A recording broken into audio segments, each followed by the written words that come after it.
Greetings, ladies and gentlemen, and welcome to this narration of the web series Solo Apocalypse, taken from Royal Road. If you're new to the series, there is a playlist listed in the description. And as always, I hope that you enjoy. Chapter 41. A crowd had formed as people elbowed their way forward, pushing and shoving to get a better view. I took my place amongst the crowd, watching from different vantages. A group of armed men, swords, clubs, and other crude weaponry in hand. A large man with scarred arms climbed above the roots, staring down at the masses as his group shouldered and suppressed the crowd. His eyes were dark, and his face was just as scarred. A jagged smile. "Welcome to the apocalypse," he boomed, his voice carrying farther than it should have. "Starting today, anyone who wants to enter the Sleepywood does so only with my permission." Cries of outrage, scoffs, and grumbling. A man was beaten down, and the speaker stared down at the quieted man. "It is not too late to join my group. If you have been approached before, I'll give you the rest of the day to come groveling back. I'm going to be the one to lead you all out of this dark days. With the rewards we get from this dungeon, Root Haven will be a shining beacon for other survivors." He smiled, a crazed glint in his eyes. "If you're with me." Someone pushed through the crowd near one of my clothes. "What's happening?" I pulled my cloak down, recognizing him. "Some crazy is claiming the dungeon," one of my clones said, eyeing the speaker. The man turned, blinking at me. "Evan?" I gave a small smile. "Hey, Gary. Good to see you again." I nodded at the familiar face. "Any idea who this is?" "I've got an idea myself, but I've never actually seen him." Gary took a moment to gather himself, but then grumbled, focusing on the man speaking. "That's Blitz, no doubt. He's been giving everyone here a hard time." He confirmed my suspicions. His group was supposed to be set out and leave. I thought we'd only have to endure their crap for a while longer before they did. Turns out they liked what they saw here. "Slimy bastard," I said, staring up at the man. "They've been shaking everyone down for food and other essentials," Gary explained, though I was already aware of some of the stuff going on around the camps. They were also borrowing some of the buildings Rudy's people had built and confiscating useful items like water flasks, amongst other things. Not exceedingly violent, but that didn't make him an angel. His presence was a constant threat to anyone's safety. "Hey, what gives you the right?" a man in the crowd yelled. "We should be able to do what we want. Why the hell are you suddenly controlling the dungeon? That's bull." He choked as one of Blitz's men grabbed him by the throat. "What are you doing?" A handful of people went to help, but they were pushed down by what was apparently decently leveled thugs. And actual thugs, if my guesses were right.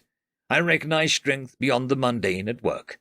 "This," Blitz grinned, "gives me the right, and if anyone has any problems, they can gladly take it up with my men." He smiled. "Damn bastards," someone cursed nearby. "I know a couple of people who got some pretty useful stuff from there." "It's a treasure trove, I've heard, if you're willing to risk it," another whisper. "I heard a group just got back. Apparently, it looked like they came with some items." "And he's just taking over?" "Well, what do you want us to do? We're not in a position to argue with him. All these people have high levels. I'm only level 4, another said. Gary looked around, sighing. He took to standing next to me fairly easily, and he whispered something, as Blitz was apparently done talking. "General sentiment," he spoke evenly, my level of perception easily catching the words, gazing across the crowd towards Blitz. He crossed his arm. "Most people think it's unfair." He answered my questioning eyebrow. "Some kind of social skill." I cocked my head, listening to the thoughts of the crowd from multiple clones. "Obviously," I replied. "The Sleepywood might be these people's way of becoming strong enough to protect themselves." Gary grimaced. "That's the other thing. It's certainly unfair, but Blitz and his thugs have also demonstrated their strength. They've already been fending off those goblins and wolves poking at the edges of the clearing. A couple of other creatures, too.